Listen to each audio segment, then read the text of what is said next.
Assalamualaikum warahmatullahi wabarakatuh.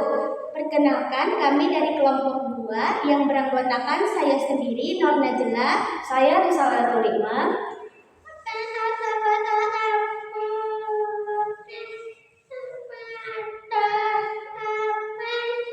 Program Studi Pendidikan Khusus Fakultas Keguruan dan Ilmu Pendidikan Universitas Lambung Mangkurat. Mata kuliah Kewirausahaan, dosen pengampu Dr. Ananda Setiawan, SPD, MPD.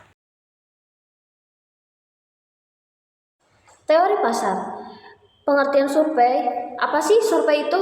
Survei adalah sebuah metode pengumpulan data atau informasi yang dilakukan dengan cara mengajukan pertanyaan atau observasi kepada individu atau kelompok tertentu yang tujuannya untuk memperoleh pemahaman atau gambaran mengenai suatu topik, fenomena, atau masalah.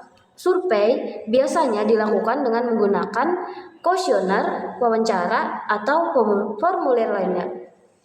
Survei sering digunakan dalam berbagai bidang seperti penelitian ilmiah, pasar sosial, ekonomi, pendidikan, dan kesehatan untuk mengumpulkan data yang relevan dan dapat digunakan untuk analisis lebih lanjut atau pengambilan keputusan. 2. Tujuan survei pasar. Tujuan survei pasar adalah untuk mengumpulkan informasi yang relevan dan akurat mengenai pasar atau konsumen. 1. Memahami referensi konsumen.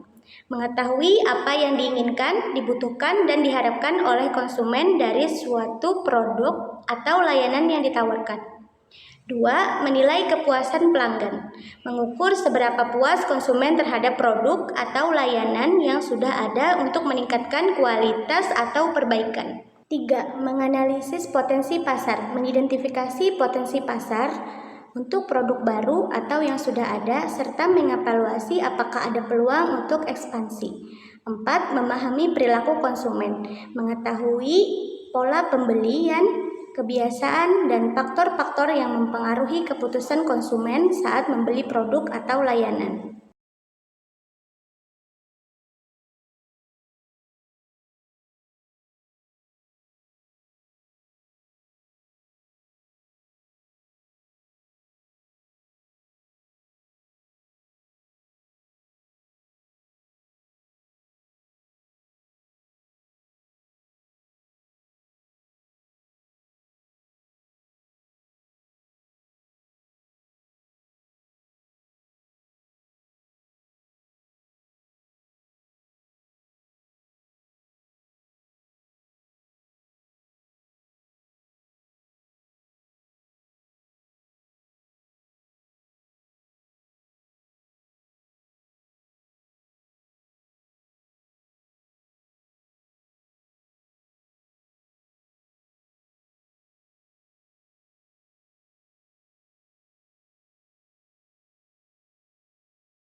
Yang keempat, ada langkah-langkah survei pasar.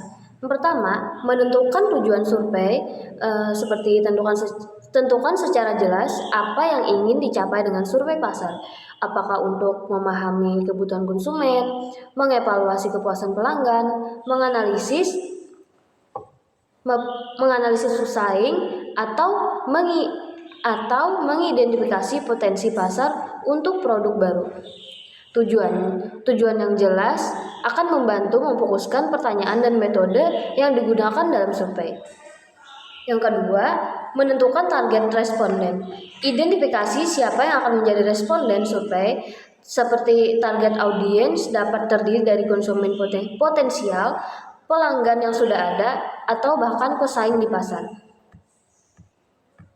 Yang ketiga, ada menyusun pertanyaan survei. Ada rancangan pertanyaan yang sesuai dengan tujuan survei. Pastikan pertanyaan jelas, tidak bias, dan mudah dipahami oleh responden. 5. Etika dalam survei pasar. Etika dalam survei pasar sangat penting untuk menjaga integritas dan kredibilitas proses pengumpulan data. Salah satu aspek utama dalam etika survei pasar adalah menjaga kerahasiaan dan privasi responden. Informasi pribadi yang diberikan oleh responden harus dilindungi dan tidak boleh dibagikan tanpa izin. Responden juga harus diberi informed consent, yaitu pemahaman yang jelas tentang tujuan survei, jenis data yang akan dikumpulkan, dan bagaimana data tersebut akan digunakan, serta memberikan persetujuan mereka untuk berpartisipasi.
Berikut hasil survei produk yang kami laksanakan pada tanggal 25 Februari 2025. Produk yang kami survei yaitu susu jeli sedot atau Sujudot, yang berlokasi di Jalan Perjuangan, Gang Setia Damai 06, RT 13, RW 005, Sungai Sipai, Kecamatan Martapura, Kabupaten Banjarbaru, Kalimantan Selatan, di samping Momoyo. Metode yang dilakukan adalah secara offline, jumlah responden 1. Hasil utama yang didapat dari survei suatu produk adalah mayoritas konsumen merasa puas dengan rasa es susu jeli yang sudah ada. Tetapi ada beberapa yang menginginkan varian rasa baru atau meningkatkan kualitas tekstur jeli agar lebih kenyal dan lezat. Meningkatkan pemasaran melalui media sosial dengan menampilkan gambar atau video menarik tentang proses pembuatan atau cara menyajikan es susu jeli. Bisa meningkatkan daya tarik konsumen muda. Kendala yang kami alami yaitu hujan menjadi kendala kami pada saat survei. Karena hujan sore hari menjadikan waktu yang kurang untuk melakukan survei. Karena hujan juga menjadi kendala kami untuk mengambil video dokumentasi, sehingga kami sepakat untuk mengatur jadwal ulang survei kembali di hari berikutnya. Ada rekomendasi dari kami, memastikan kualitas es susu jeli tetap konsisten dengan bahan-bahan yang berkualitas tinggi. Hal ini penting agar pelanggan merasa puas dan loyal terhadap produk, memanfaatkan media sosial seperti Instagram, TikTok, dan Facebook untuk membagikan konten visual menarik, misalnya foto produk yang menarik, video pembuatan es susu jeli, atau tantangan atau kompetisi berhadiah. Menyediakan layanan pemesanan online atau pengiriman sehingga lebih praktis bagi konsumen yang tidak bisa datang langsung ke tempat. Sekian video presentasi dari kami. Maaf jika ada salah kata. Terima kasih. Wassalamualaikum warahmatullahi wabarakatuh.